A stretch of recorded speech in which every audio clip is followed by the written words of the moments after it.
नमस्कार दर्शकों मित्रों, साक्षी हैं शब्द में आपका हार्दिक स्वागत और अभिनंदन है। साक्षी हैं शब्द। दिलों की बात करता है, साक्षी है शब्द। और बचपन से माँ कहती हैं कि जब होश मैंने संभाला 5 वर्ष की उम्र से, तब तक गांव देहात के लोग मुझे देखने आते थे और मेरे गीत को नई सुनते थे। आशा और उमंग को लेकर आपके साथ साक्षी है शब्द। अहम देखर बागीचा होई सोवाली। साक्षी है शब्द। साक्षी है शब्द। हे माली।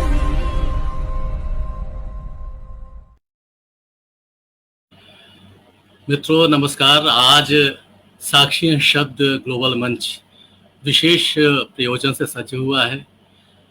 विशेष प्रयोजन यह है कि आज इस मंच पर हम देश के कुछ जाने माने विद्वत जनों के साथ एक ऐसी पुस्तक और उसके रचनाकार पर बातचीत के लिए उपस्थित हो रहे हैं जो आज भले ही हमारे बीच नहीं है, पर अपनी रचनाओं के माध्यम से वे आज ही नहीं बल्कि युग युगांतर तक हमारे हृदय में और समाजों में बसे रहेंगे। ऐसे कालजयी रचना पुरुष, हिंदी तथा कश्मीरी भाषा के महत्वपूर्ण हस्ताक्षर, कवि, नाटककार, अनुवादक तथा मीडिया कर्मी पंडित मोहन निराश के सद्य प्रकाशित कविता संग्रह ऋचाएं नीलकंठी पर गंभीर विमर्श के लिए हम यहाँ उपस्थित हुए हैं और हमारे साथ हम परिचय एक एक कर कराना चाहेंगे। सबसे पहले हमारे साथ लोकप्रिय कवि, साहित्यकार, वरिष्ठ प्रसारक और पंडित मोहन निराश के सुपुत्र, साथ ही इस पुस्तक ऋचाएं नीलकंठी के यशस्वी संपादक डॉक्टर उपेंद्र नाथ रैना साहब, नमस्कार, आपका स्वागत है। नमस्कार किशोर जी, बहुत बहुत धन्यवाद आपका। इसके बाद हम अपने इस मंच पर आमंत्रित करना चाहते हैं आकाशवाणी के सेवानिवृत्त अपर महानिदेशक, सुप्रसिद्ध कवि और समीक्षक, जबलपुर से श्री राजीव कुमार शुक्ल। राजीव जी, बहुत बहुत अभिनंदन, स्वागत है आपका। नमस्कार। मैं बहुत भाग्यशाली हूं कि आज आपके साथ जुड़ करके इस कार्यक्रम में मौजूद हूं और निराश जी की स्मृति में शामिल हूं। और साथ ही यहाँ प्रतिष्ठित हैं वरिष्ठ कवि समीक्षक श्री सतीश धर जी, गाजियाबाद से। तो सतीश धर जी का हम हार्दिक स्वागत और अभिनंदन करते हैं। नमस्कार। आपको मेरा प्रणाम है और स्वागत भी है, आप सबसे मिलने का मौका भी है। धन्यवाद। तो जैसा आप सबों को ज्ञात है कि इस पुस्तक के 3 खंड हैं। पहला खंड है आदमी ने जो पहली कविता लिखी, आग थी। दूसरा खंड इसका अग्निगंध और तीसरे खंड का शीर्षक है ऋचाएं नीलकंठी, जिस पर इस पुस्तक का शीर्षक आधारित है। तो इस पुस्तक पर विमर्श करें और पंडित मोहन निराश जी की पूरी रचना प्रक्रिया के ऊपर हम बातचीत करें, उसके पूर्व पुस्तक का एक दिखाना चाहते हैं पृष्ठ, जो अपने दर्शकों के लिए उन्हें देखकर ये समझ में आए कि ये पुस्तक कितनी ज़रूरी है और कितनी महत्वपूर्ण है। तो ये ऋचाएं नीलकंठी पुस्तक जिस पर हम बातचीत करने के लिए इकट्ठे हुए हैं, और इस बातचीत में हम शामिल हों उसके पहले हम एक फिल्म हमने बनाई थी जो आप सबों के लिए बताना चाहता हूं कि आंगन गंध शीर्षक की कविता इस पुस्तक में भी संकलित है पंडित मोहन निराश जी की। उस आंगन गंध कविता पर मैंने एक फिल्म बनाई थी। उससे एक कविता का पूरा सारांश कहें, भाव कहें, वो सारा स्पष्ट हो जाता है। और संतोष रैना जी ने आवाज़ दी थी इस कविता को। तो पहले हम उसे दिखाना चाह रहे हैं और आप लोग भी देखें, हमारे जो मित्र बंधु इससे जुड़े हुए हैं वो भी देखें आंगन गंध कविता को। खिड़की से द्वारे से झांके देवदारू की चंदन गंध, खिड़की से द्वारे से झांके देवदारू की चंदन गंध। दीवारों पर चित्र बनाए रंग बिरंगे दर्पण गंध, खिड़की से द्वारे से झांके देवदारू की चंदन गंध, खिड़की से द्वारे से झांके। बादामी भौरों के कोरों पर दहके हैं स्वप्न सजल, बादामी भौरों के कोरों पर दहके हैं स्वप्न सजल। लहक लहक कर रूप गाए हैं हरियाली में यौवन गंध, लहक लहक कर रूप गाए हैं हरियाली में यौवन गंध। दीवारों पर चित्र बनाए रंग बिरंगे दर्पण गंध, खिड़की से द्वारे से झांके देवदारू की चंदन गंध, खिड़की से द्वारे से झांके। केसरिया होठों से गाए कौन चिनारों का मातम, केसरिया होठों से गाए कौन चिनारों का मातम। पतझड़ की ढीली मुट्ठी में क्या रह पाए जीवन गंध, पतझड़ की ढीली मुट्ठी में क्या रह पाए जीवन गंध। दीवारों पर चित्र बनाए रंग बिरंगे दर्पण गंध, खिड़की से द्वारे से झांके देवदारू की चंदन गंध, खिड़की से द्वारे से झांके।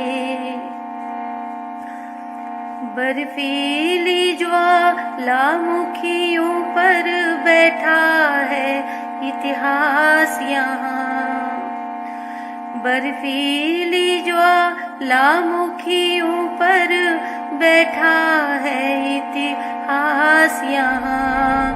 वहशी समय किधर ले भागा मुझसे मेरी आंगन गंध, वहशी समय किधर ले भागा मुझसे मेरी आंगन गंध।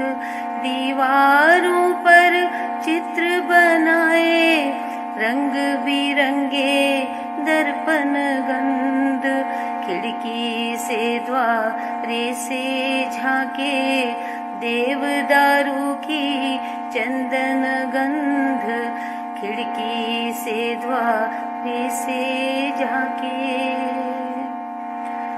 बेघर हम घर ढूंढ रहे हैं शहर शहर पांदे ठन तक, बेघर हम घर ढूंढ रहे हैं शहर शहर पांदे ठन तक। किस निर्वासन में खो आए कृष्ण कहाँ पर मोहन गंध, किस निर्वासन में खो आए कृष्ण कहाँ पर मोहन गंध।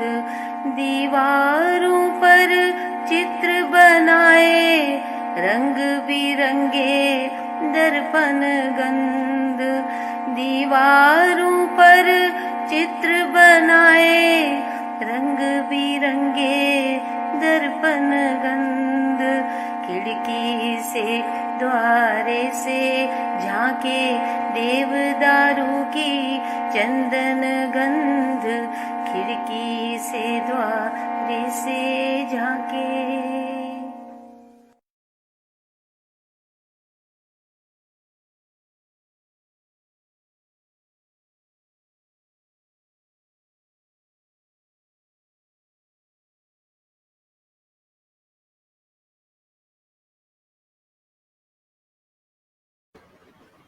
वाह। तो ये एक छोटी सी कोशिश थी और बहुत आप सब बढ़िया, लोग बहुत जानते हैं। बढ़िया डॉक्टर साहब, जी, आनंद आ गया, धन्यवाद बहुत बढ़िया। धन्यवाद धन्यवाद। तो जैसा हम सब सारी जो जानते हैं, यात्रा है उस यात्रा को आपने दृश्यों के वैसे संतोष जी ने उसको बहुत सुंदर पाठ किया है, जी लेकिन संग संग ये भी है कि आपने उसको जो दृश्य बंध जोड़े हैं, जो गति है उन दृश्य बंधों की, उससे कहीं ना कहीं पूरी की पूरी वो जो सूनापन रचती हुई त्रासदी फिर से जिंदा हो जाती है। तो बहुत बहुत धन्यवाद। ये त्रासदी जो एक कवि अपने जीवन में जीता है, सबसे पहले डॉक्टर रैना आपसे, मुझे कहीं मैंने सुना या पढ़ा कि ये ऋचाएँ नीलकंठी ये शीर्षक पंडित मोहन निराश जी ने स्वयं ये शीर्षक उन्होंने दिया था अपनी रचना का या संग्रह के लिए। क्या वो कहानी क्या है, कुछ बताएं? किशोर जी, राजीव जी और सतीश जी, मैं हृदय से आपका आभार व्यक्त करता हूं कि आज के इस महत्वपूर्ण कार्यक्रम में आप आए हैं और आप अपनी उद्गार व्यक्त करेंगे, इस पुस्तक पर अपनी टिप्पणी दे देंगे। आपने एक महत्वपूर्ण प्रश्न पूछा मुझसे, लेकिन उस पर बात करने से पहले मैं यहाँ पर ज़रूर इसका उल्लेख करना चाहूँगा कि आज अंतर्राष्ट्रीय स्तर पर, जिसको इंटरनेशनल लेवल पे पूरा, जिसको फादर्स डे कहते हैं, पितृ दिवस, वो पितृ दिवस के रूप में इसको आज ऑब्जर्व किया जा रहा है। मैं जितने भी दिवंगत पितृ हैं, पिता हैं, उनको सादर नमन करता हूँ, और जो पिता अभी इस समय अपने परिवारों में आनंद से जी रहे हैं, अपने परिवारों का सुख भोग रहे हैं, उनको मैं हृदय से शुभकामनाएं दे रहा हूं और वे स्वस्थ रहें, सानंद रहें और लगातार अपने परिवार का सुख भोगते रहें। क्या है कि वर्तमान में घर का खोना, परिवारजनों को खोना, उनका सानिध्य से वंचित रहना अपने आप में बहुत बड़ी त्रासदी है। मैं इस त्रासदी का क्यों उल्लेख यहां पर करना चाहूंगा।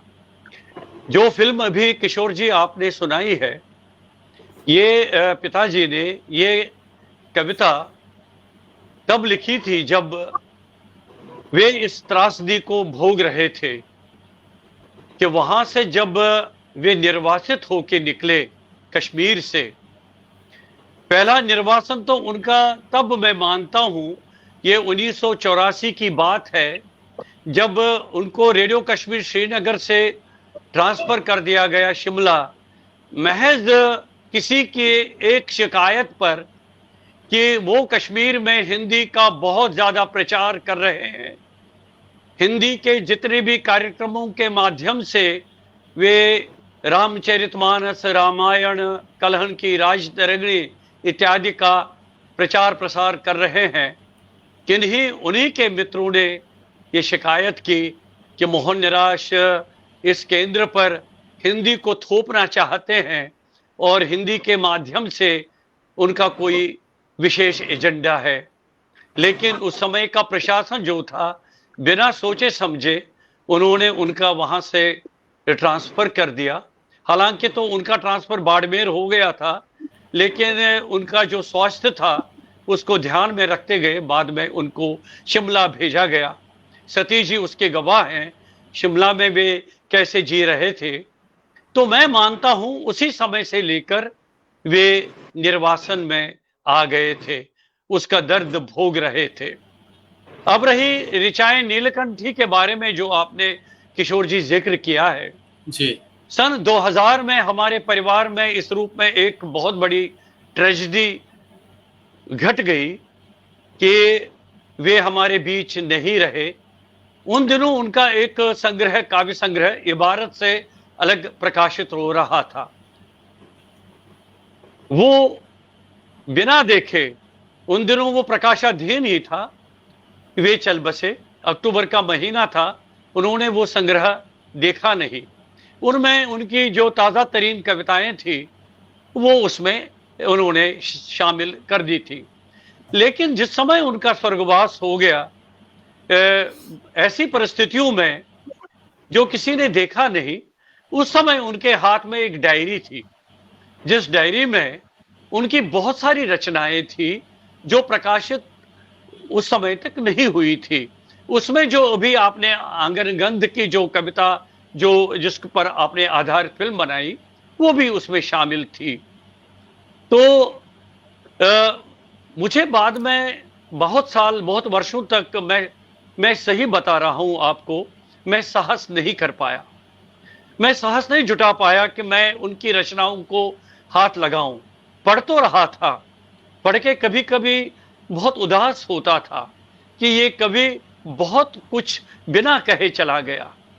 अभी बहुत आवश्यकता थी इस व्यक्ति की हमारे इस समाज में, हमारे इन परिस्थितियों में, लेकिन काल को अपना कालाय तस्मै नमः, काल को अपना कार्य करना था। लेकिन बहुत सारी ऐसी रचनाएं वे अप्रकाशित छोड़ गए थे। बाद में करते करते 2021 में एक दिन मेरे पास डॉक्टर नरेंद्र मोहन जी का फोन आया। उन्होंने कहा, उपेंद्र, मैंने निराश जी पर एक दो कविताएं लिखी हैं, मैं चाहता हूं कि आप इसको रिसाइट करके आप इसको फेसबुक पे डाल देना। मैंने कहा, डॉक्टर साहब, मैं उन पर फिल्म बनवा लूंगा, लेकिन आप उनको उनकी कुछ कमेंट्री वगैरह इत्यादि रिकॉर्ड करिए। उन्होंने कहा, वो तो ठीक है, लेकिन निराश जी की जो कविताएं अप्रकाशित हैं उनको अब आप निकालिए और उनको प्रकाशित करिए। बाद में मैंने देखा कि उनकी बहुत सारी अप्रकाशित रचनाएं थी जिनको मैंने इकट्ठा किया, और उस डायरी में जितनी सारी कविताएं थी, विशेषकर तो गीत थे उसमें, गजलें थी उसमें, कुछ और रचनाएं थी, उनको इकट्ठा करके मैंने इस संकलन को बनाना शुरू कर दिया। इस बीच में उनकी जो अलमारी थी उसमें से मुझे फाइलों में एक और डायरी मिली जिसमें उन्होंने सूर्य पर 32 कविताएं लिखी थी, एक ही श्रृंखला में 32 कविताएं। तो उनका संचयन मैंने किया, उनको मैंने देखा, और उन्होंने अपने हस्तलिखित, उन्होंने खुद लिखा था, ऋचाएं नीलकंठी। तो मुझे लगा ये उन्होंने स्वयं इसका शीर्षक रखा है, क्यों न मैं इस कविता संग्रह का ऋचाएं नीलकंठे ही इसका नामकरण कर दूं। इसकी पृष्ठभूमि ये है। तो अब ये पुस्तक आपके हाथों में है, ऋचाएं नीलकंठी, जो पिछले दिनों ही प्रकाशित होकर आई है। अभी विधिवत रूप से इसका लोकार्पण हम इसलिए नहीं कर पाए क्योंकि अभी थोड़ा सा मौसम भी बहुत अलग तरह का है, बहुत गर्म है, इसलिए हमने सोचा क्यों ना पहले इस पर कुछ बातचीत हो जाए, बाद में विधिवत रूप से, एक औपचारिक रूप से इसका हम लोकार्पण कार्यक्रम रखेंगे। आपने बहुत अच्छी बात कही डॉक्टर रैना, और आपने जिक्र किया नरेंद्र मोहन जी का, उस पर भी मैंने एक फिल्म बनाई थी, और नरेंद्र मोहन जी ने उनके ऊपर जो रचना अपनी लिखी है उसका पाठ उसमें किया था। आज हमारे बीच दुर्भाग्य हमारा कि नरेंद्र मोहन जी भी नहीं है, लेकिन उनका एक छोटा सा अंश जरूर हम यहाँ पर सुनवाना चाहेंगे आप लोगों को। आप थोड़ा सा देख।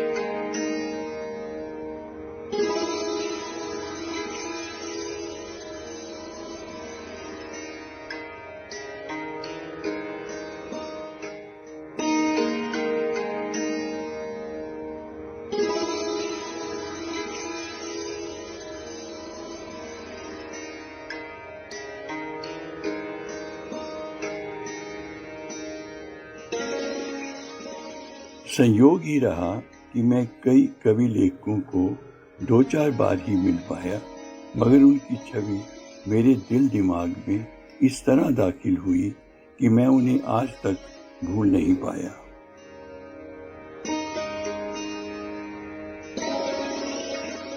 अनुपस्थित रहते हुए भी वे मुझे अपने होने का बड़ी शिद्दत से एहसास कराते रहे हैं। कश्मीर के एक ऐसे ही कवि हैं मोहन निराश जो काल के लंबे अंतरालों को चीरते हुए हमारे करीब आ जाते हैं और हम हतप्रभ से कभी उन्हें देखते हैं और कभी अपने समय में उन्हें और खुद को ढूंढने लगते हैं।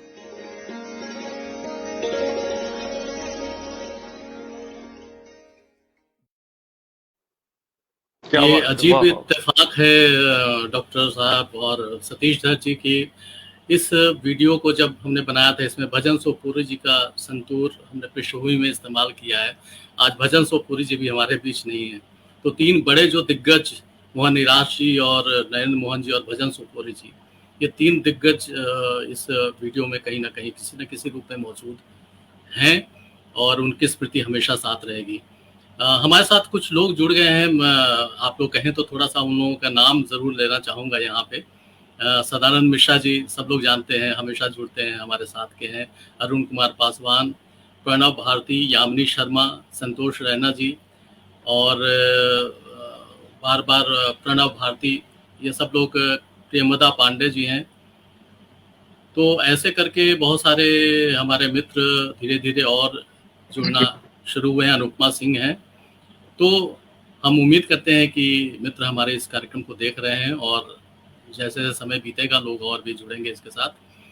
सतीश धर जी, अभी डॉक्टर रैना ने ये जिक्र किया था कि शिमला ट्रांसफर हो गया था उनका पंडित जी का, और किस परिस्थितियों में वो ट्रांसफर हुआ, स्थानांतरण हुआ, उसके बारे में बताया।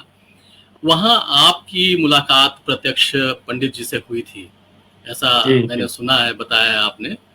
तो आपका अनुभव कैसा रहा उनके साथ का, ये जरूर हम जानना चाहेंगे आपसे। मोहन निराश दरअसल मेरे मामा जी के मित्र थे और उसी मोहल्ले में थे जहाँ मेरा ननिहाल था। तो जब वो श्रीनगर से वहाँ आए तो मुझे इस बात की थोड़ी बहुत जानकारी नहीं थी। तो मेरे भाई और बहन है, उन्होंने पत्र द्वारा लिखा था कि इस तरह से मोहन निराश जी वहाँ ट्रांसफर हो गए, शायद आपसे मुलाकात हो उनकी। तो एक दिन जब हम कार्यालय पहुंचे, मैं उप संपादक था, गिरिराज साप्ताहिक वहां से निकलता है उसका।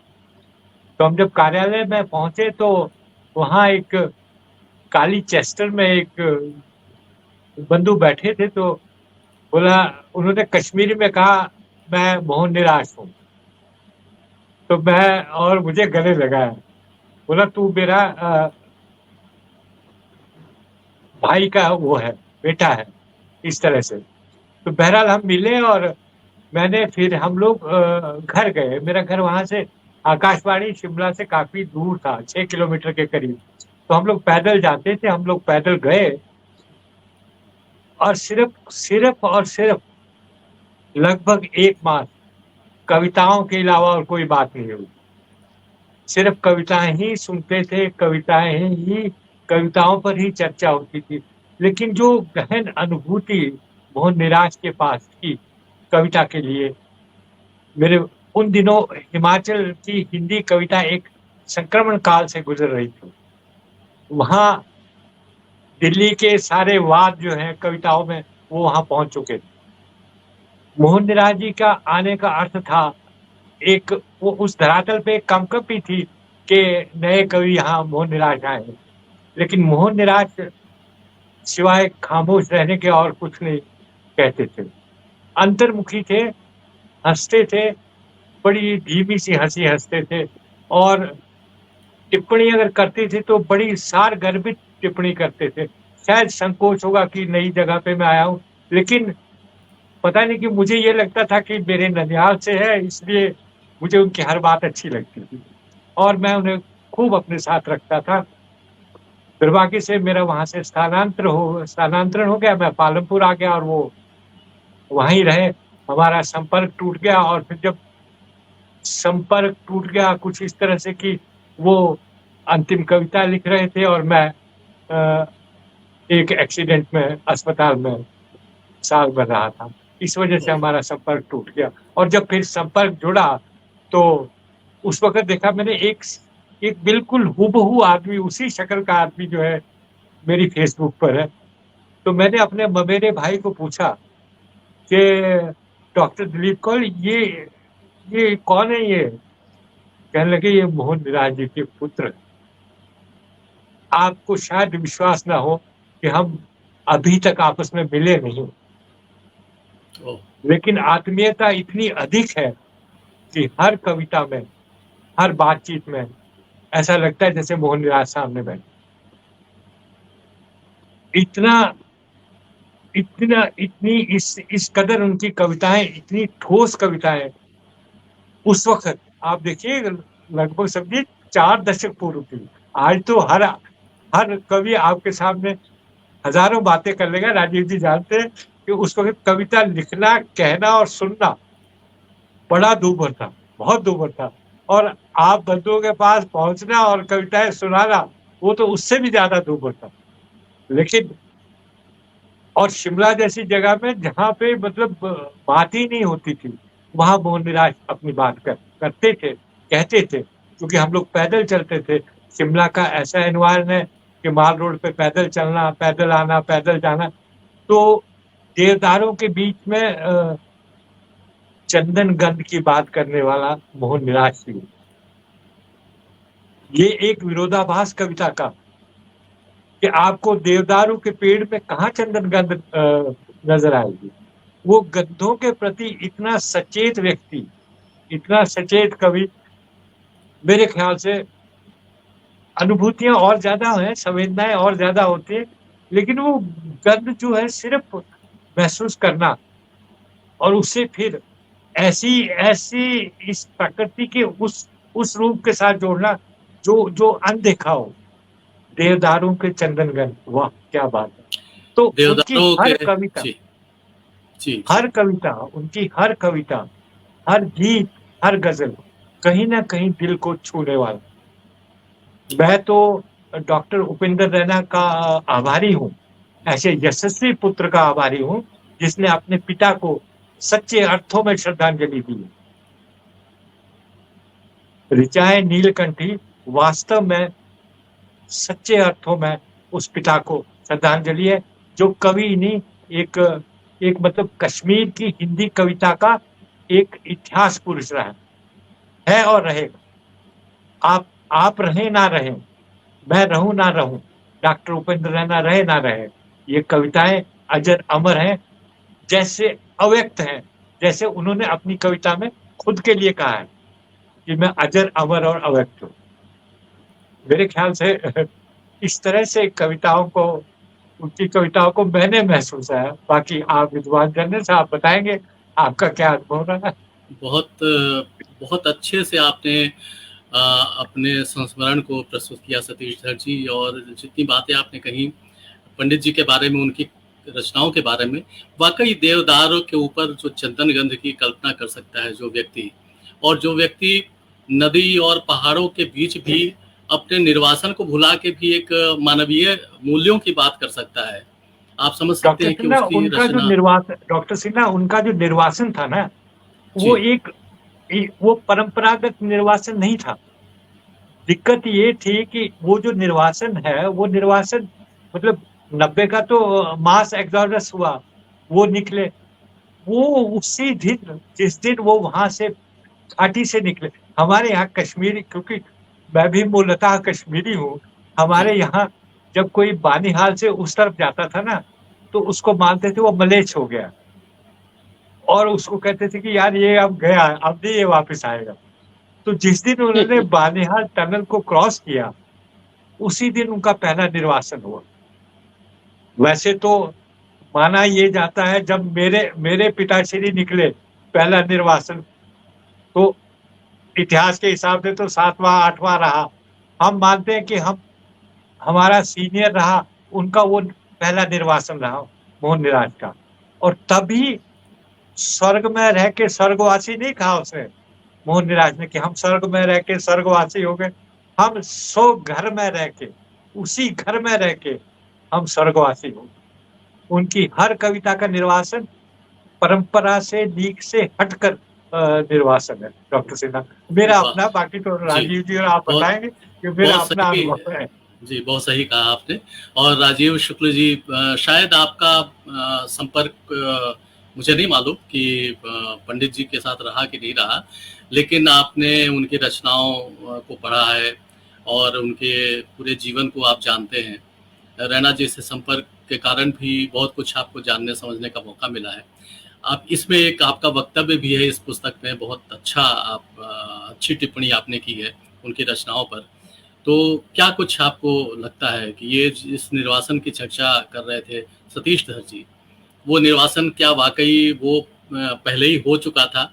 ये निर्वासन जो त्रासदी हुई वो बाद की है। तो इतने दूरदृष्टा कवि के बारे में, मोहन निराश जी के बारे में आप क्या विचार रखते हैं?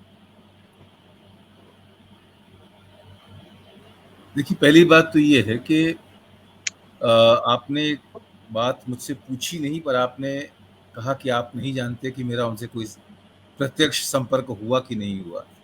तो मुझे लगता है कि पहले मैं उसी का उत्तर दे दूं कि हाँ, हुआ था। जी। लेकिन ये अलग बात है कि तब मैं रैना जी को बिल्कुल नहीं जानता था। जैसे इन्होंने कहा कि इन्हें नहीं पता था कि वो रैना जी के पिताजी हैं, तो मैंने उनको जाना, उसके कई वर्षों बाद रैना जी को अलग से जाना, और फिर उसे कई वर्षों बाद जाना कि ये दोनों पिता पुत्र। जो मैं उनसे मिला था वो 1987 की बात है। तब मैं आकाशवाणी छतरपुर में पोस्टेड था, और हुआ ये था कि आप जानते ही हैं कि एक हम लोगों का स्टाफ ट्रेनिंग इंस्टीट्यूट तब कहलाता था, अब national academy of broadcasting multimedia कहलाती है। कुल मिलाकर ये कि जिसमें आकाशवाणी दूरदर्शन के इन हाउस लोगों के लिए प्रशिक्षण के कार्यक्रम आयोजित किए जाते हैं। तो जिसे हम स्पोकन वर्ड कहते हैं अपने यहाँ, जिसके अंदर साहित्यिक कार्यक्रम भी आते हैं, ऐसे कार्यक्रमों पर केंद्रित एक कार्यशाला सह संगोष्ठी, ये रेडियो कश्मीर तब कहते थे, अब आकाशवाणी नाम उसको भी दे दिया गया है, पर तब रेडियो कश्मीर कहते थे, रेडियो कश्मीर श्रीनगर में। और मैं उसमें एक प्रतिभागी के तौर पर गया। तो मैं चाहता ये हूँ, मैं समझता हूँ कि मैं शुरू इससे ही करना चाहूँगा कि मैं थोड़ा सा इस हिस्से को जो आपने कहा, मुझे लगता है कि सबसे विधिवत तरीके से, सुसंबद्ध तरीके से मैं उसे अगर पढ़ दूँ तो शायद छोटा सा हिस्सा है। 1984 की गर्मियाँ थीं, तब मध्य प्रदेश में आकाशवाणी छतरपुर में पदस्थ था और जीवन में पहली बार और अब तक आखिरी बार कश्मीर गया था। आकाशवाणी के कर्मचारी प्रशिक्षण संस्थान ने रेडियो कश्मीर श्रीनगर में एक उच्चैल शब्द कार्यक्रमों पर संगोष्ठी सह कार्यशाला आयोजित की थी, जिसमें देश के अनेक आकाशवाणी केंद्रों से इन कार्यक्रमों को देखने वाले कार्यक्रम अधिकारी आए थे। जो सज्जन रेडियो कश्मीर श्रीनगर का प्रतिनिधित्व कर रहे थे, परिचय के दौरान उन्होंने नाम बताया, मोहन निराश। स्पष्टतः ये एक कवि का ही नाम हो सकता था, और इसने हम में से कई साहित्यानुरागियों को उनसे घनिष्ठता बढ़ाने के लिए प्रेरित किया। इकहरी कदकाठी के मोहन निराश के व्यक्तित्व में कुछ ऐसा सहज और आत्मीय था कि उनको और ज्यादा जान समझ पाने की इच्छा स्वयं ही होती थी। कार्यशाला के दौरान एक दिन हम सबको एक अनोखा अभ्यास दिया गया, धूप पर कुछ लिखने का। कुछ ने गद्य और अधिकांश ने पद्य में धूप पर अपने मनोभाव व्यक्त किए और कम ज्यादा आह वाह आदि को अर्जित किया।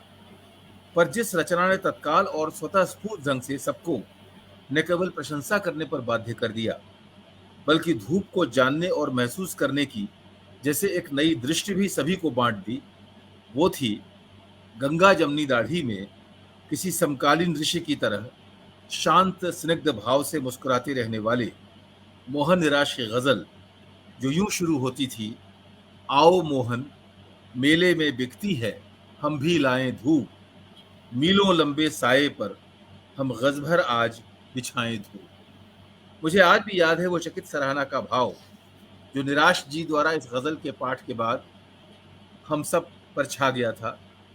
कार्यशाला समाप्त हुई, सभी प्रतिभागी अपने अपने ठिकानों को लौट आए। आलोक और ऊष्मा बिखेरती वो गजल मेरे भीतर रची बसी मेरे साथ साथ आई। आज इतने साल बाद भी उसे सुनने का अनुभव श्रीनगर प्रवास की मेरी सबसे जीवंत और मूल्यवान स्मृतियों में एक है। मोहन निराश मेरे लिए कश्मीर की वैसी ही पहचान बने रहे, जैसे विराट पर्वत, जैसे चिनार के पेड़, जैसे विकसता का प्रवाह और जैसे कश्मीरी कहवे का निराला स्वाद। पर उनसे किसी भी तरह का संपर्क संवाद उसके बाद नहीं हुआ। वर्ष बीतते रहे, बीच बीच में कभी कभी दिल्ली आना होता रहा। ऐसे ही किसी प्रयास में आकाशवाणी में भेंट हुई डॉक्टर उपेंद्र रैना से और धीरे धीरे उनसे परिचय गाढ़ा होता गया। फिर मैं उनसे मिलता रहा और जब पदस्थानों पर आ गया तो लगातार मिलने लगा। जब पता चला कि मूलतः वो कश्मीर बल्कि श्रीनगर के ही रहने वाले हैं तो मैंने अपनी उस पुरानी यात्रा की यादें उनसे बांटी। मोहन निराश और उनकी धूप गजल का जिक्र भी आया और मेरे सुखद आश्चर्य का पारावार न रहा जब डॉक्टर रैना ने बताया कि निराश जी उनके पिता थे। पर साथ ही ये जानकर बेहद दुख भी हुआ कि वर्ष 2000 में उनका निधन हो चुका था। जब उनकी अकाल मृत्यु की विचित्र और अत्यंत त्रासद स्थितियों की जानकारी मिली तो विषाद और गहरा गया। तो ये जो एक पृष्ठभूमि है आपने जो पूछा था, तो इस तरह से मैंने निराश जी को जाना था। बाद में मेरा पहला परिचय उनसे एक सहकर्मी के रूप में, एक साथी कवि के रूप में, एक वरिष्ठ कवि के रूप में, और उसके बाद फिर अपने एक घनिष्ठ मित्र जो बाद में हुए डॉक्टर रैना, उनके पिता के रूप में, जिनसे तब मिलने का सौभाग्य नहीं मिला और फिर उनकी कविताएं मिली। तो मुझे लगता है कि साहित्यकार का सबसे बड़ा परिचय तो उसकी रचनाएं ही होती हैं। बाकी सारे परिचय धीरे धीरे छूट जाते हैं, विस्मृत हो जाते हैं, समय की साथ समय का दौर उन्हें पीछे छोड़ देता है।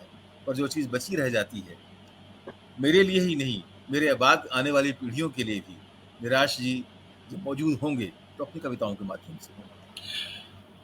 निराश जी ने एक उनकी पंक्ति मुझे याद आती है, उन्होंने लिखा है, अब आस्तीनों में सांप नहीं हुआ करते, हाथ हुआ करते हैं। तो एक जो यथार्थवादी दृष्टिकोण है पंडित जी का, वो हमेशा एक लगता है कि कहीं वो व्यंग की धार कहीं चल रही है, लेकिन जब कविता अंत तक पहुंचती है तो हम एक उसके विराट स्वरूप का दर्शन करते हैं कि एक सिर्फ इतनी सी नहीं बात है कि एक बहुत छोटी सी बात है कि एक व्यंग की धार है और वो कहीं किसी एक जगह वो केंद्रित है, बल्कि एक व्यापक फैलाव लिए होती है। तो सतीश धर जी जब हम इनकी रचनाओं से गुजरते हैं तो खास तौर से इस संग्रह में जो रचनाएं संकलित हैं, 3 खंडों में रचनाएं संकलित हैं। पहला खंड, दूसरा खंड और तीसरा खंड ऋचाएं नीलकंठी, जिसमें 32 सूर्य के ऊपर कविताएं हैं। इनसे गुजरते हुए आपने वो क्या केंद्रीय तत्व क्या आप समझते हैं कि इस संग्रह की भावभूमि का केंद्रीय तत्व क्या रहा? पहले मेरी बात डॉक्टर उपेंद्र रैना से भी हुई और पहले तो मैं राजीव जी का जो वक्तव्य पढ़ के जो है इतना ज्यादा दिमाग में बात आई कि जब भी राजीव जी से कभी भी मुलाकात होगी या कभी बात होगी तो मैं चाहूंगा कि वो ये जो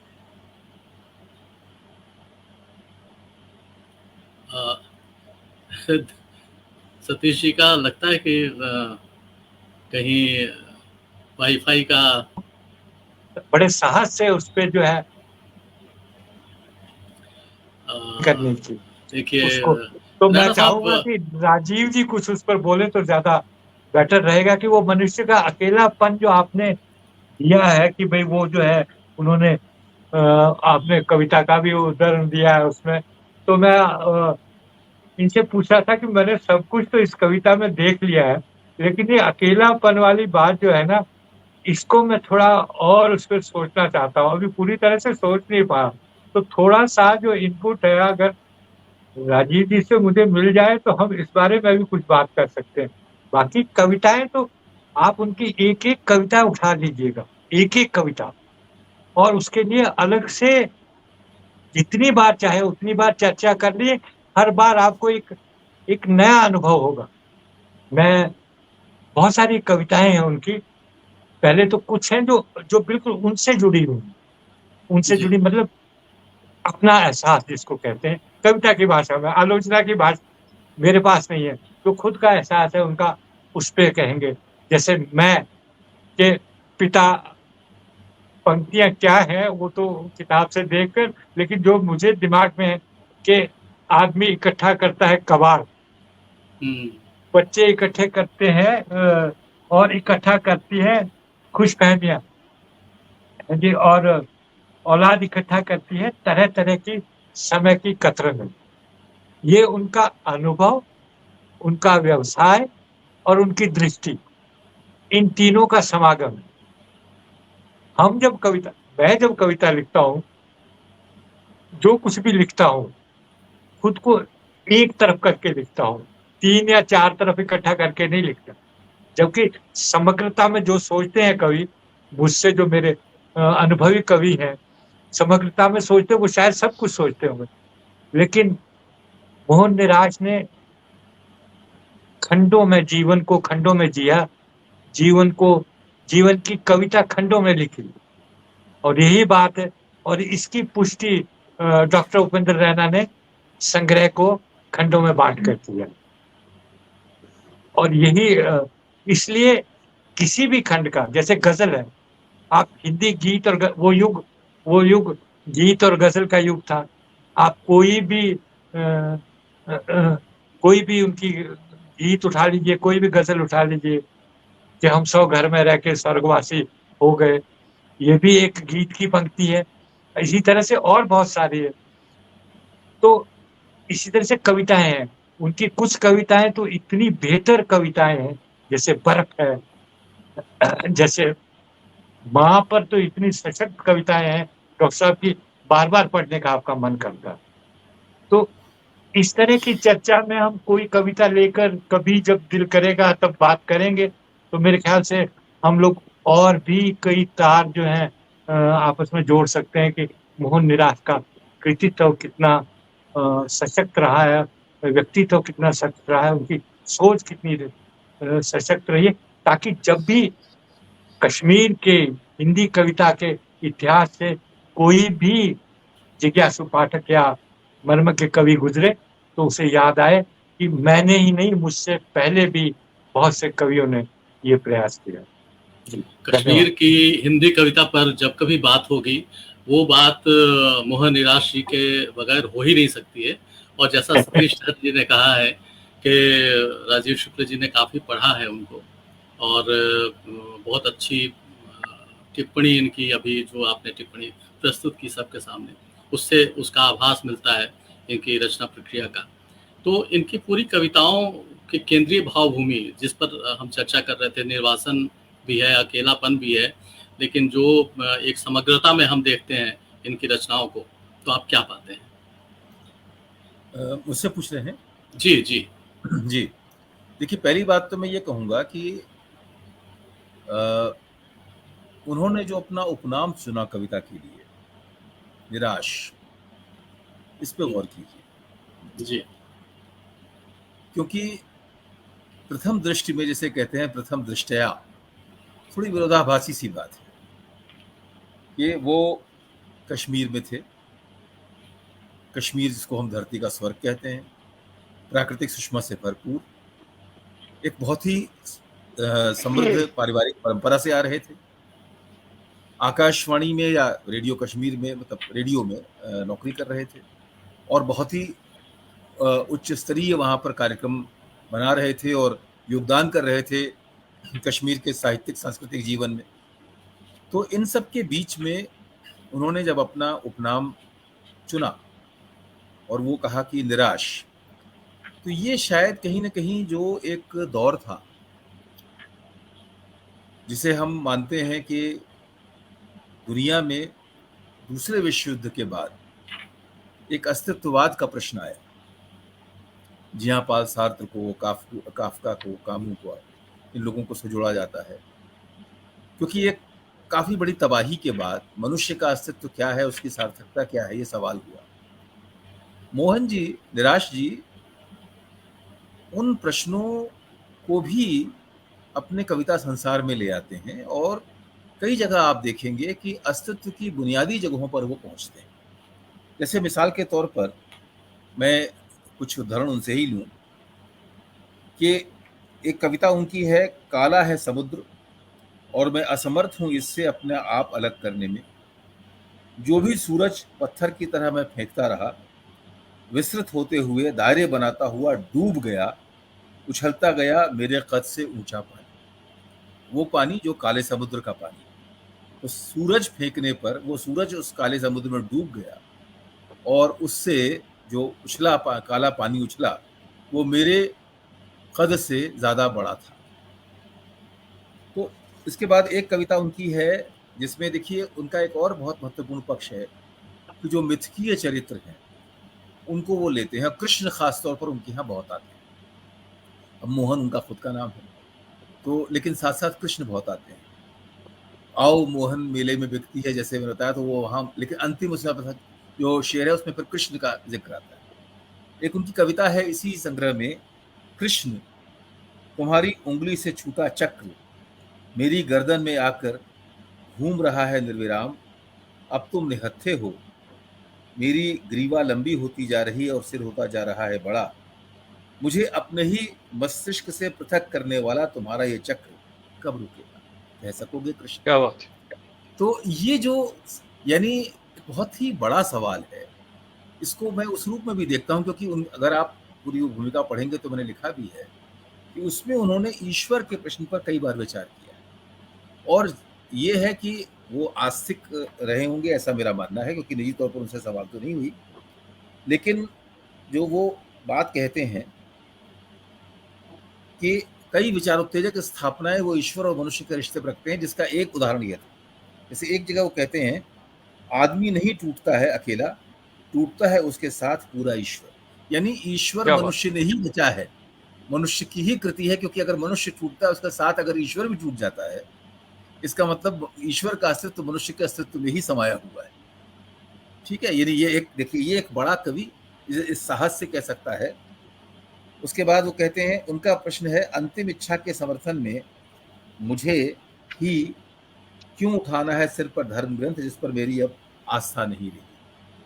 तो ये एक कवि जो है जो लगातार सवाल पूछता है, कविता को सवाल पूछना चाहिए, कविता को असहमति व्यक्त करनी चाहिए, कविता को कठिन सवाल करने चाहिए। और एक जगह वो, मुझे लगता है कि मुझे निजी तौर पर मेरी जो विचारधारा के हिसाब से बहुत महत्वपूर्ण पंक्ति लगती है, ईश्वर लापता है, आदमी को आवाज दो, आदमी की बहुत जरूरत है। वाह वाह, क्या बात है। तो मनुष्यता का की जो विश्वास है उसकी बात है। दूसरी तरफ एक चीज और जो मैंने महसूस की थी, यानी हम पहले उसकी बात कर रहे हैं मानवीय रिश्तों की, मैंने ये लिखा भी है उसमें, लेकिन उसको फिर से कहना चाहूंगा कि स्त्री को लेकर जो निराश जी ने जिस तरह लिखा है, एक तो आपको बताऊं, तुर्की के बड़े मशहूर कवि हुए हैं नाजिम हिकमत, जिनको नोबेल पुरस्कार भी शायद मिला था, पर वो फासिज्म से लड़े भी थे, और हिटलर, मुसोलिनी खासतौर से वहाँ जो उस पर उन्होंने लंबा और समय जेल में रहे, फिर बाद में छूटे। तो उन्होंने एक श्रृंखला पूरी लिखी थी जिसमें कि वो तारंता बाबू, ऐसा माना जाता है कि वो जेल में थे और पत्नी को संबोधित कर रहे थे, तो तारंता बाबू के नाम पत्र में एक श्रृंखला है।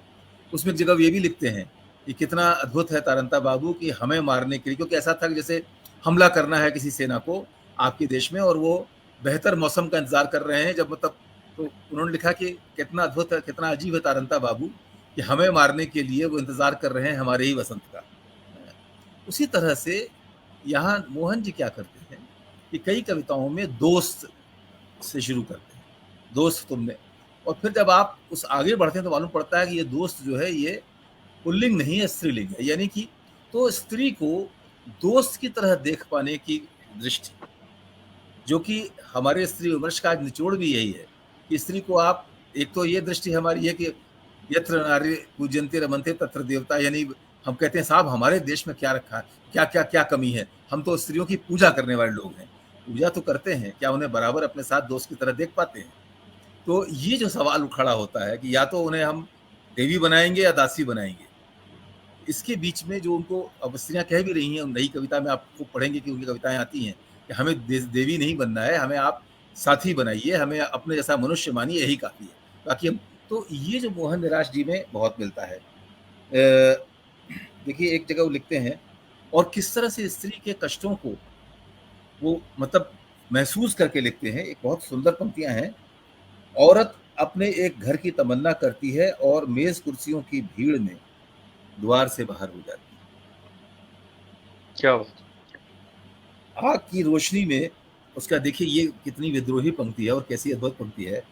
आग की रोशनी में औरत रोती है कि उसका चाकू फकत सब्जियां ही काट सकता है, क्यों बंधन क्यों नहीं काट सकता चाकू, इसका सिर्फ सब्जियां ही क्यों काट सकता है। इसको क्या लेकर बात स्त्री का है, क्या विलाप। बात है। औरत जीना चाहती है अपनी शर्तों पर, मरना चाहती है अपनी मर्जी से। और चूंकि अधिकतर ऐसा नहीं होने दिया जाता है, इसलिए एक उनकी पंक्ति है, बड़ी विराट पंक्ति है, कॉस्मिक पंक्ति है कि समय की तरफ पीठ किए बैठी है औरत। तो ये जो चीज है, और जैसे मैंने आपको बताया इसी संग्रह में इसी जगह एक बात आती है, मैं आपको, बहुत अच्छी कविता है, जल्दी मिल जाए तो।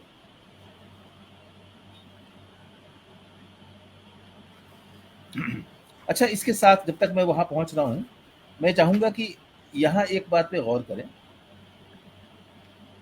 हाँ, ये देखिए, ये है, वैसे मैंने कहीं कहा भी था कि धूप उनका बड़ा प्रिय बिंब है। वो धूप वाली गजल तो उसका जिक्र किया ही किया, और बाद में उन कविताओं में उनकी।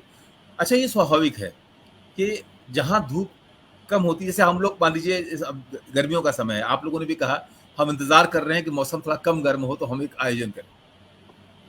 पर ऐसे इलाके भी हैं जहाँ की आप अच्छी धूप का इंतजार करते हैं कि वो धूप आए तो जीवन में कुछ ऊष्मा आए, कुछ हलचल हो, कुछ रवानी आए। मैं खुद थोड़े दिन के लिए अमेरिका में था, तो मैंने वो बर्फ पूरी तरफ पड़ी हुई है और आप वेट कर रहे हैं कि थोड़ी सी धूप या बर्फ पिघले और गर्मी आए, तो वो धूप को बहुत ढूंढते हैं, पर संग संग वो बर्फ को भी ढूंढते हैं। उनकी कविताओं में उतने विस्तार में हम अभी नहीं जा पाएंगे, पर देखिए वो कहते हैं, एक पंक्ति है उनकी या एक कविता है, कब होगी ढेरों बर्फ, जैसे चंद महीनों पहले खेतों फैली धूप हुई थी।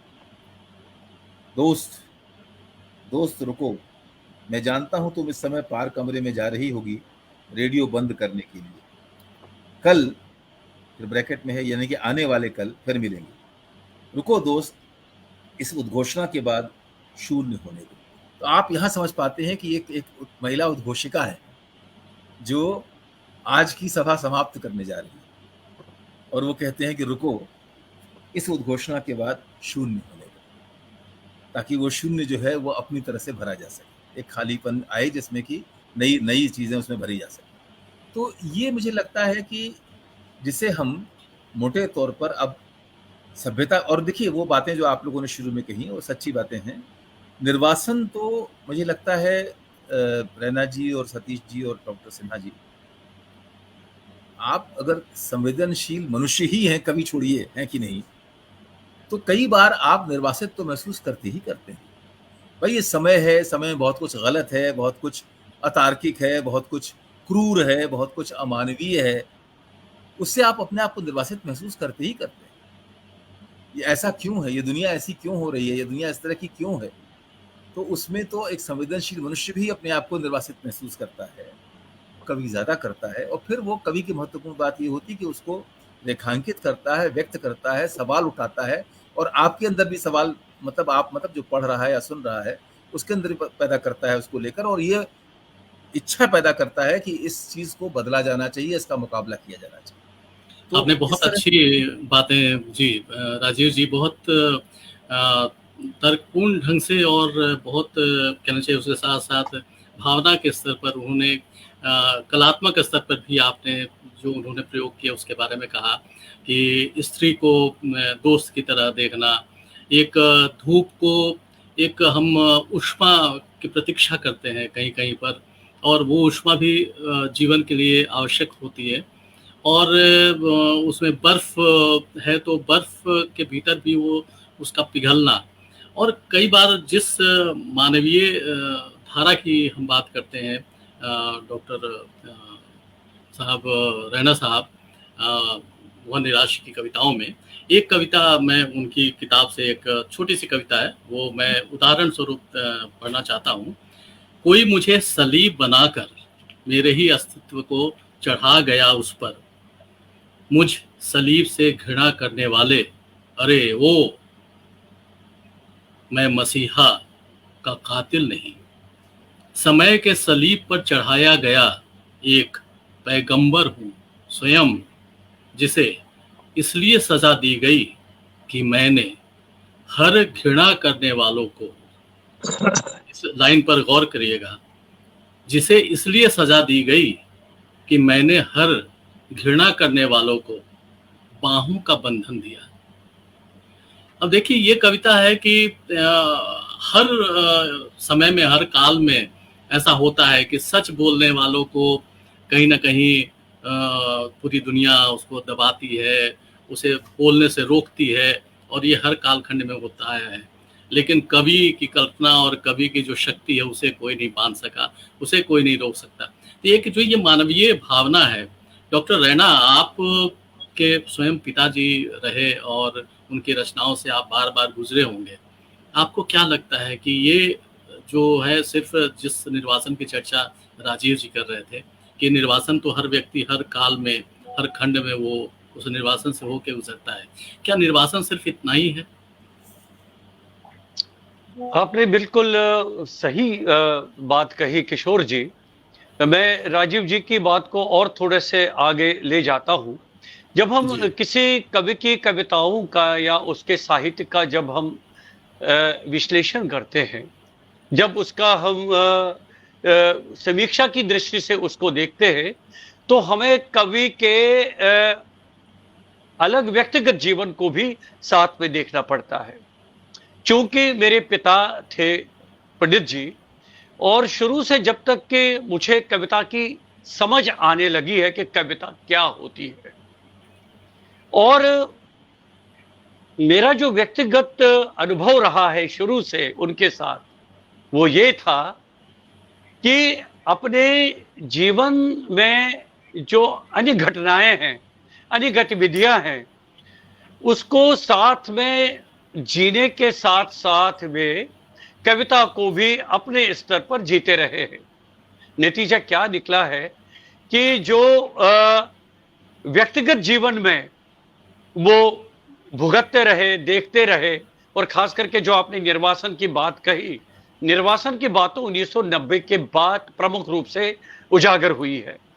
लेकिन उससे पहले जो एक पूर्वाभास के रूप में उनकी कविताओं में आने लगा था, वो ऐसे दर्शाता है कि शुरू से ही कवि को ये आभास रहा है कि मैं अपने ही घर में स्वर्गवासी हो रहा हूं, अपने ही घर में मैं प्रवासी हो रहा हूं, अपने ही घर में अजनबी हो रहा हूं। उसके कई कारण हो सकते हैं, उसके सामाजिक कारण हो सकते हैं, उसके राजनीतिक कारण हो सकते हैं। अक्सर पिताजी से जब कविता पर बात होती थी तो मैं उनसे ये कहता था कि आपकी कविताओं में कुछ एक अलग दृष्टिकोण आता है, क्योंकि उनकी कविताओं में आप देख लेंगे, जैसे राजीव जी ने भी जिक्र किया और सतीश जी ने भी, कि उनकी कविताओं में कृष्ण आता है, उनकी कविताओं में मसीहा ज्यादा आता है, उनकी कविताओं में आदमी, उनकी कविताओं में अबाबीलें, उनकी कविताओं में चिड़िया, उनकी कविताओं में नदी, उनकी कविताओं में प्रकृति के अलग अलग रूप आते हैं। लेकिन उसके बाद भी उनकी कविताएं ऐसा क्यों लगती है कि वो कहने पर ये मजबूर हो जाता है कि आदमी ने जो पहली कविता लिखी आग थी।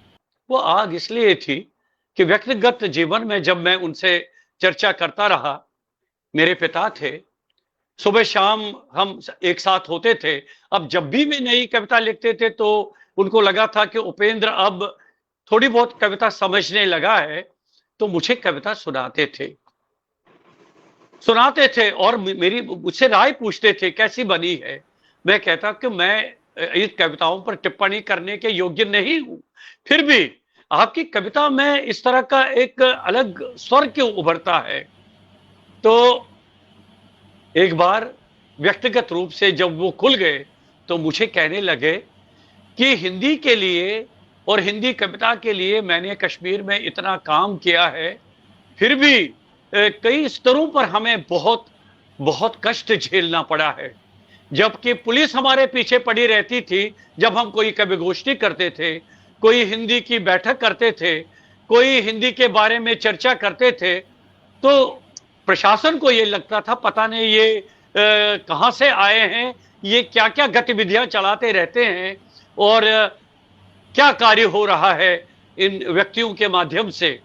तो ये चीजें अब चेतन मन में बैठ जाती है और नतीजा क्या निकलता है कि आपके कविता में जो अंतर्निहित एक विद्रोह का स्वर होता है, एक अलग भावना जो होती है वो उभर के आने लगती है।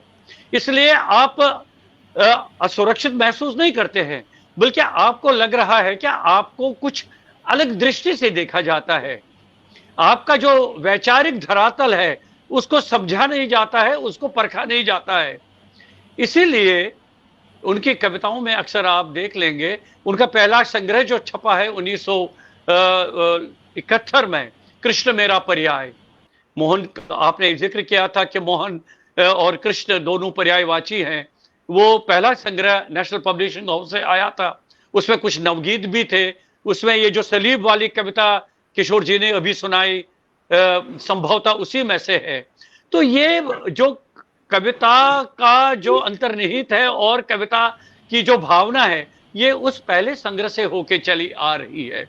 और नतीजन क्या हुआ कि बाद में कवि को लिखना पड़ा जरूरी कि स्वर्ग में रहकर बात बासी हो गई, रात बासी हो गई, हर बात बासी हो गई, स्वर्ग में रहकर हम सभी स्वर्गवासी हो गए। यानी ये देखिए वो पूर्वाभास कब आया उनको कि किस माहौल में हमारा जीवन यापन हो रहा है। और वो निश्चित रूप से चाहे वो चेतन मन से है या अवचेतन मन से, वो बातें आपकी रचनाओं में आ ही जाती है।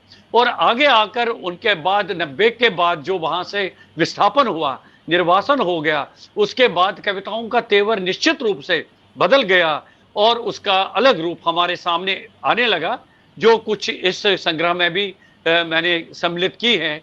और खास करके जो आंगन गंध पर जो आपने कविता सुनाई, उसमें आप देख लीजिए पूरा वो जो स्वर है वो सामने आता है। बहुत बढ़िया। ये जो एक जैसे कोई कालीन बिछी होती है घर के अंदर, कुछ दिन में आप देखते होंगे कि एक तरफ जिधर हम ज्यादा इस्तेमाल करते हैं वो कोना तो दबा रहता है, लेकिन उसका दूसरा कोना थोड़ा सा उठ जाता है। तो मुझे ऐसा लगता है कि एक जो प्रतिरोध का स्वर है इनकी कविताओं में, तो कहीं ना कहीं वो भावनाएं आहत होती हैं, भावनाएं दबती हैं, और वो प्रतिरोध प्रत्यक्ष नहीं होता, बल्कि वो कविताओं में लक्षित होता है। तो ये सारी कविताएं मुझे लगता है कि प्रतिरोधी कविताएं हैं। सतीश धर जी, बहुत देर से आप सुन रहे हैं हम लोगों को, इस बारे में आपका क्या ख्याल है? दरअसल में डॉक्टर सिन्हा, आप कह रहे थे कि निर्वासन की जो बात है, मोहन निराश का निर्वासन, मेरे अपनी व्यक्तिगत राय है कि मोहन निराश का निर्वासन जो है ना, मतलब वो पीढ़ी दर पीढ़ी चढ़ता गया। पहले जब आप व्यवस्था से प्रताड़ित होते हैं तो एक अवसाद सा मन में रहता है कि यार ये ऐसा नहीं होना चाहिए था। धीरे धीरे धीरे आपका उस सारी व्यवस्था के प्रति जो है आपका मोह भंग हो जाता है।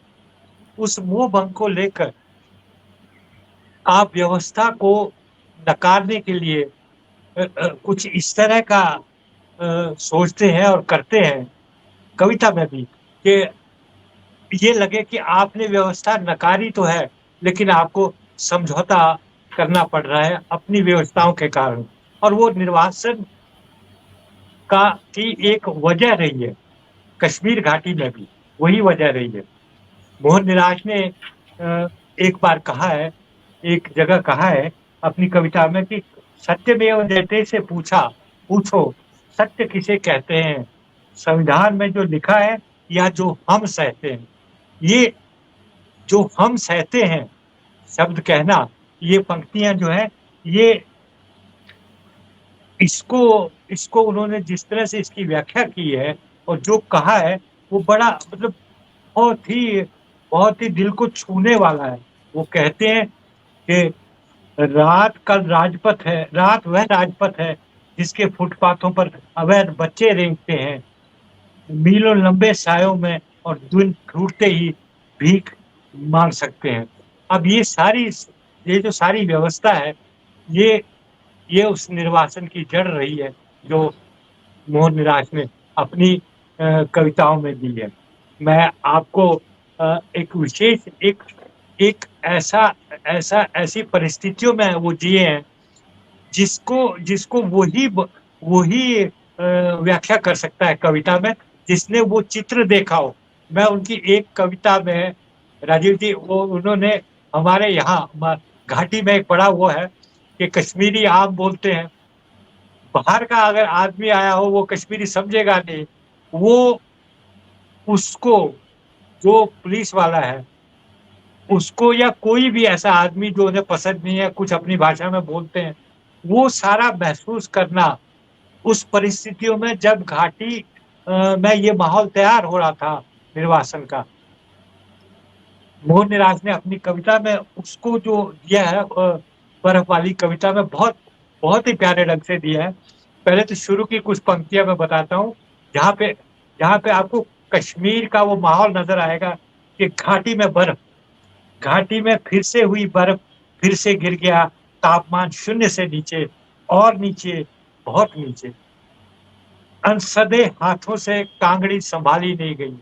अब आप ये देखिए कि पुरखों से पुश्तैनी कांगड़ियां संभालते आ रहे हैं, लेकिन अनसदे हाथ कब हुए ये देखने वाली बात है। कांगड़ी वो है जो आग देती है, जब हम नीचे रखते हैं, रजाई के भीतर रखते हैं तो आग सेकते हैं उससे। कि अनसदे हाथों से कांगड़ी संभाली नहीं गई, नींद में निर्वासन बदन जलने से इत्फाकन बच गया, बिस्तर में फैली आग से। कांगड़ी जब गिर जाती है तो फिर बिस्तर में आग लगती है, बड़ी मुश्किल से वो बुझा वगैरह। बहरहाल वो जो प्रतीक है वो उठाना, उसको निर्वासन से जोड़ना, बर्फ का गिरना गिरना गिरना और फिर गिरना, कि नीचे 0 से नीचे नीचे और बहुत नीचे। ये एक रिदमेटिक जो सिस्टम है उसको कविता में उतारना उनकी विशिष्ट शैली का बोधक है। इसी प्रकार से जो मैं बात कह रहा था वो बहुत अच्छी तरह से जो है उन्होंने बताई इसी कविता में। पहले तो ये है कि वो मानते हैं क्योंकि पौराणिक, जैसा कि राजीव जी ने भी कहा है, उनका पौराणिक इन प्रतीकों के प्रति उनका मोह रहा है, कृष्ण के प्रति, इनके प्रति, और इसी तरह से ग्रंथों के प्रति नीलमत को उन्होंने जोड़ा है, लिया है यहाँ से। अब वो किस तरह से वो स्थिति बता रहे हैं देखने वाली है कि फिलहाल घाटी में हो रही है बर्फ, गली में दूर तक गई है खून की ताजा लकीरें, जिसे सूंघता चला जा रहा है कुत्ता ओझल होने तक। जो क्या बात, शहर का भीतरी हिस्सा है उसमें गलियां ही गलियां हैं। जहाँ तक मुझे याद है उन गलियों से गुजरते हुए आपको ये दृश्य आपको आम दिखाई देगा कि पहले तो आदमी नहीं कटते थे, पहले बकरे कटते थे, उनकी खून की धाराएं जो है नजर आती थी, क्योंकि उन घरों से वो निकलते जाते थे और वगैरह वगैरह जो भी है। खैर के घाटी में हो रही है बर्फ, गली में दूर तक गई है खून की ताजा लकीरें, जिसे सूंघता चला जा रहा है कुत्ता ओझल होने तक। बस्ती में कर्फ्यू लगा है, जिसकी रखवाली में मुस्तैद खड़ा है। मैदान से आया हुआ गबरू जवान वह समझ नहीं सकता है आंचलिक जुबान में दी गई स्थानीय गाली। और मजेदार किस्सा ये है कि हमारी यहाँ गालियाँ वो गालियाँ नहीं है जिन्हें आप समझते होंगे हम लोग निकालते हैं, मतलब वो भी शालीन गालियाँ हैं। जैसे कश्मीरी में जैसे आप कहेंगे कि त्राट पे से, अब वो शब्द ऐसा है कि वो वज्रपात सा एक किस्म का माना जाए, तो वो शालीनता से कहेंगे, उसे कुछ पता नहीं लगेगा उस मुस्तैद को, वो अपनी ड्यूटी पे है। लेकिन आपकी जो वो आत्मा है शांत हो जाएगी कि आपने गाली दी उस आदमी को, कि जो मुस्तैदी तो कर रहा है लेकिन वो खून की लकीरें जो है वो उसे नजर नहीं आ रही। ये वही एहसास कर सकता है जिसने देखा हो या जो वहां रहा हो, जिसने घाटी को इतने करीब से महसूस हो। 8वें दशक के बाद, 87 के बाद, 87 के बाद, जब तक निर्वासन नहीं हुआ, ये आम घटनाएं थी, ये गली गली में घटनाएं थी, ये शहर में घटना, आपको पता ही नहीं चलता था कब क्या होने। उस कवि ने इन सब चीजों को, बर्फ से लेके, सूर्य से लेके, माँ से लेकर, पिता से लेकर, मतलब कोई ऐसा प्रतीक होगा जिसमें उसने वो पीड़ा जो है घाटी की ना देखी। वितस्ता है, उलर है। अब देखिए वितस्ता नदी है, पवित्र नदी है, उलर एक व्यापक झील है, बहुत बड़ी झील है, दुनिया की बड़ी झील है, वो एक छोटी सी वितस्ता एकदम वुलर हो जाती है उसके ख्यालों में, वितस्ता से वुलर हो गई। अब वो जो जिसने वुलर देखी है और जिसने वितस्ता देखी है, उसे लगेगा देखो यार कितनी उड़ान है ऐसा। ये किसी ये ये मेरा मेरा हृदय, कवि हृदय कहता है कि भाई उसकी उड़ान के मुकाबले में मैं या मेरे जैसे हजारों कवि नहीं कर सकते, नहीं कर सकते। और सबसे बड़ी बात कि उन कविताओं को आपने लाया है डॉक्टर उपेंद्र रैना पाठकों के समक्ष। मेरे ख्याल से आज पितृदेव पर आपने बहुत बड़ा कार्य किया है। मेरी शुभकामनाएं। बहुत बड़ा कार्य किया है सच में डॉक्टर रैना, ये तो हम सब लोग कहेंगे कि पितृ दिवस को वाकई आज सार्थक कर दिया आपने।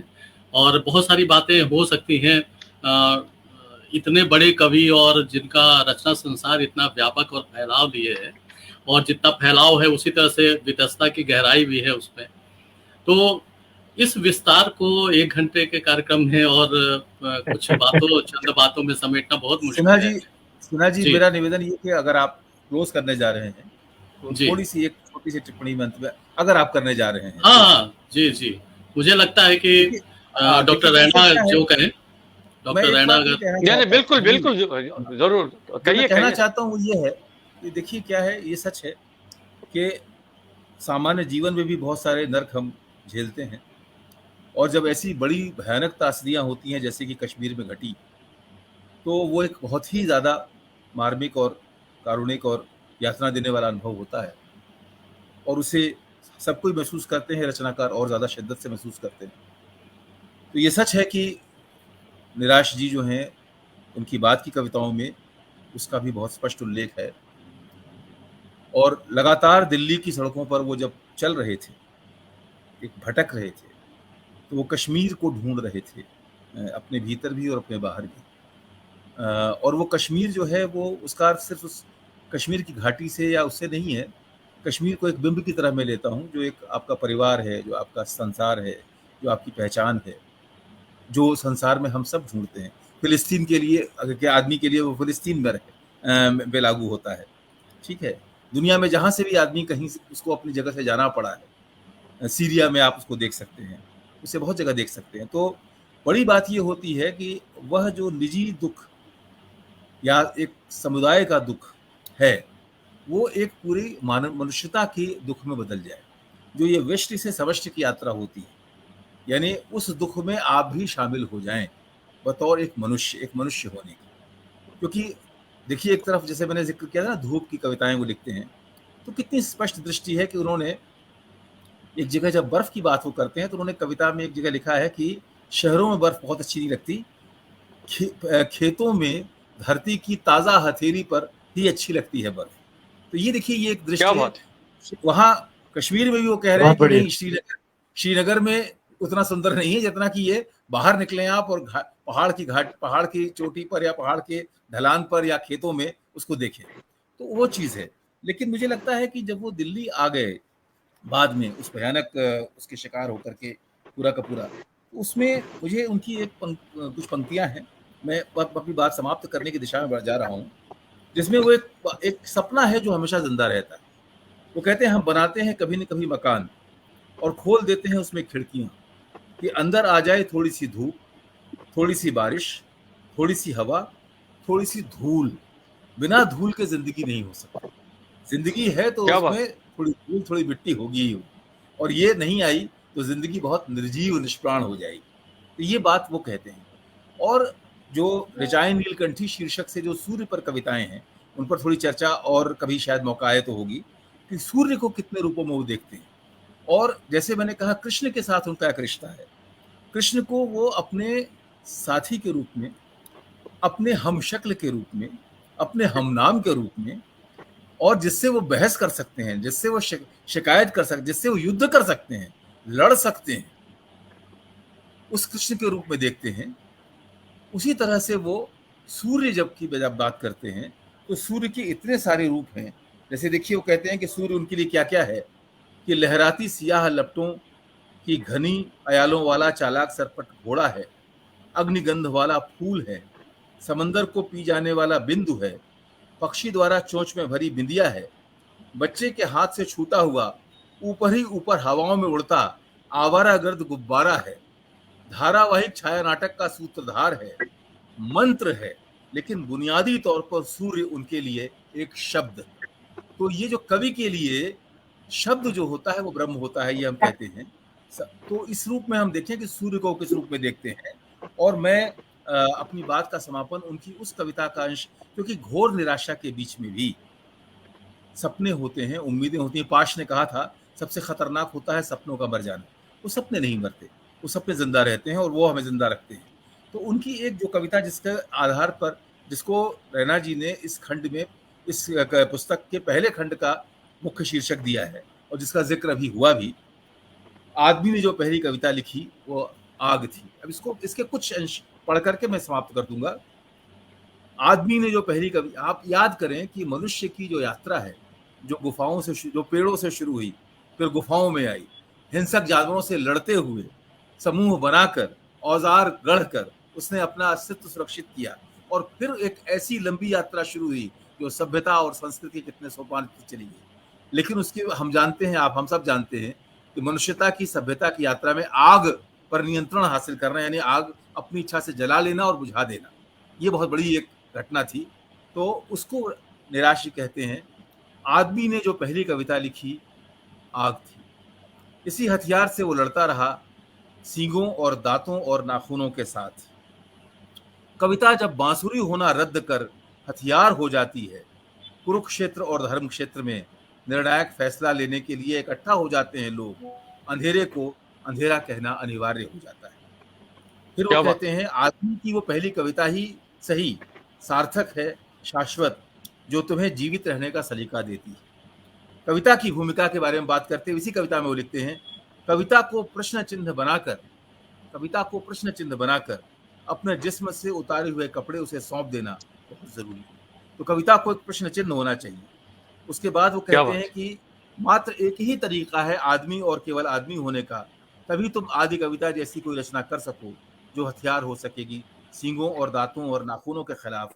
और अंत में वो कहते हैं, वह कविता ही तो है जो निर्णायक फैसला लेने के लिए ज़हन में उतारना जरूरी हो जाता है, एक संकल्प के साथ कि तेजोवसी तेजोमय देह, सींगों और दांतों और नाखूनों के विरुद्ध तुम निहत्थे नहीं, आग है जो आदमी ने पहली कविता रची।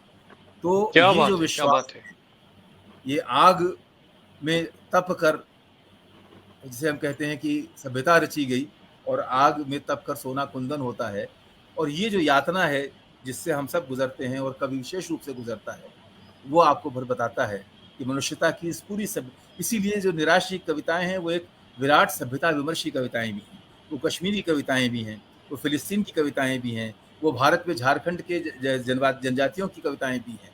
वो उस हर मनुष्य की कविता है जो अपने आप से, चाहे अपने पेशे से, चाहे अपने परिवार से, जो मान लीजिए बिहार से, झारखंड से, छत्तीसगढ़ से लोग काम करने के लिए, रोजगार के लिए किसी दूसरे शहर जाकर रहते हैं और अपने घर को, अपने परिवार को सपनों में अपने साथ रखते हैं, इन सब की कविता है वो निराशी।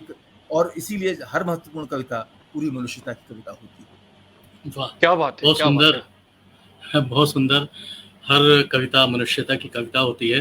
डॉक्टर रैना, मेरे ख्याल से 1 घंटा 20 मिनट कार्यक्रम को हो गए हैं। बिल्कुल, कुछ और बात करना चाहते हैं? नहीं, बस अंत में मेरा मन था, क्योंकि मैं शुरू से ही सोच रहा था जो जिसका जिक्र राजीव जी ने भी किया है कि, और जिस आधार पर इस पूरे संग्रह का नाम रखा गया ऋचाए नीलकंठी, तो ये तो दिवंगत ही जानते हैं कि उन्होंने क्यों रखा है इसको। लेकिन जो 32 कविताओं में जो अंतिम कविता उन्होंने 32वीं कविता लिखी है, बहुत मुश्किल से 30-40 सेकंड की कविता है। आप अनुमति देंगे इस कविता के साथ आज के कार्यक्रम को हम संपन्न करना चाहेंगे। जो अंतिम सत्य है उस कविता में उन्होंने कहा है, वो अंत है सूर्य, अंत है चंद्र, अंत है अग्नि, अंत है ऋचाए, अंत है मंत्र, अंत है दृष्टि, अंत है शून्य, अंत तुम हो, अर्थात मैं अंत हूं अनादि अंत, अंतिम अंत, अंत है सूर्य। बहुत खूब। वाह, क्या बात, बहुत तो खूब। मुझे लगता है कि बहुत सारी बातें हुई डॉक्टर साहब मोहन निराश की कविताओं पर। और डॉक्टर रैना, सबसे पहले तो आपको मैं इस अद्भुत पुस्तक के लिए बधाई देना चाहूँगा।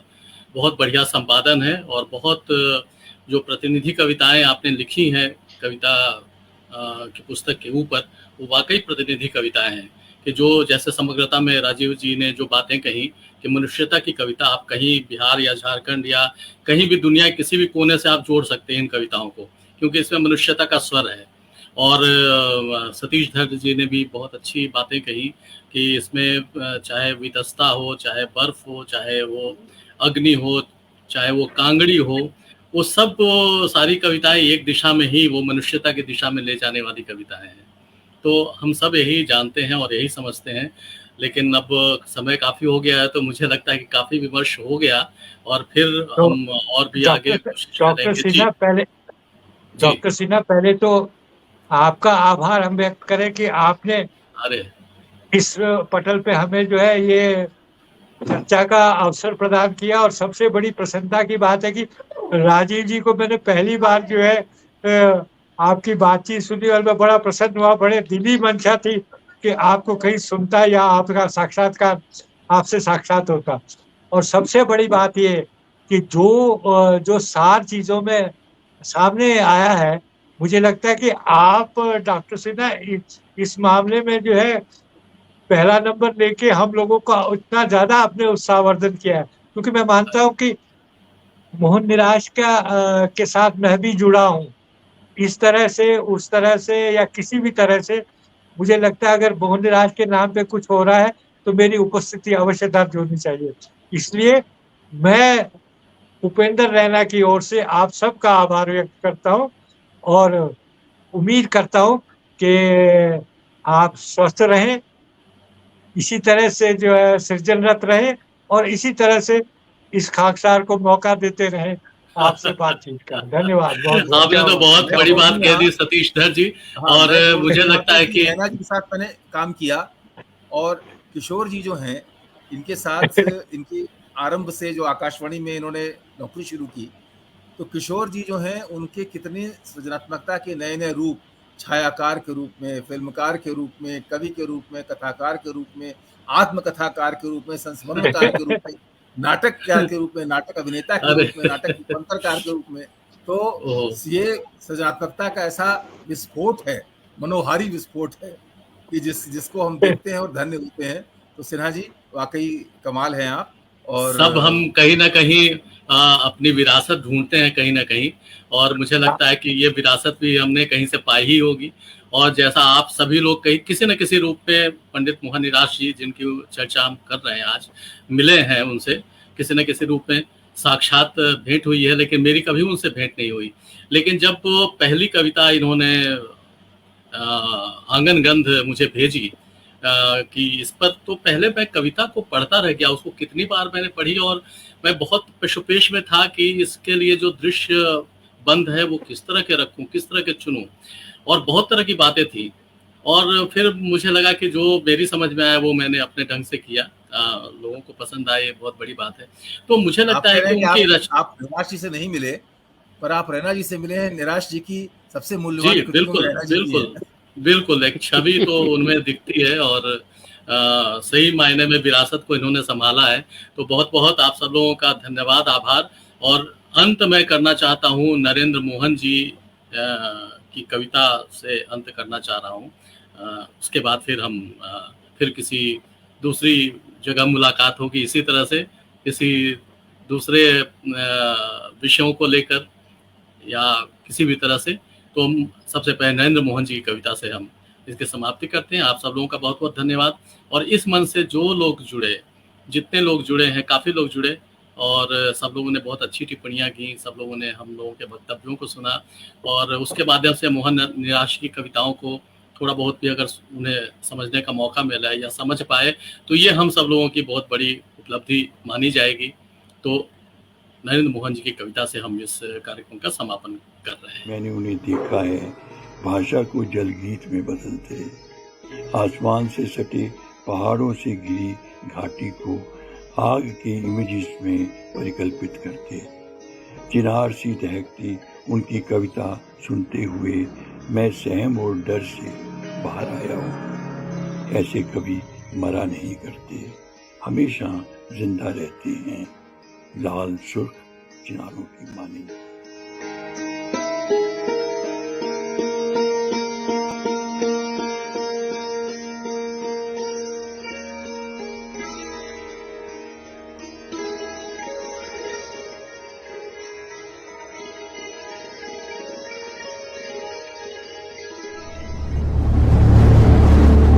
साक्षी है शब्द।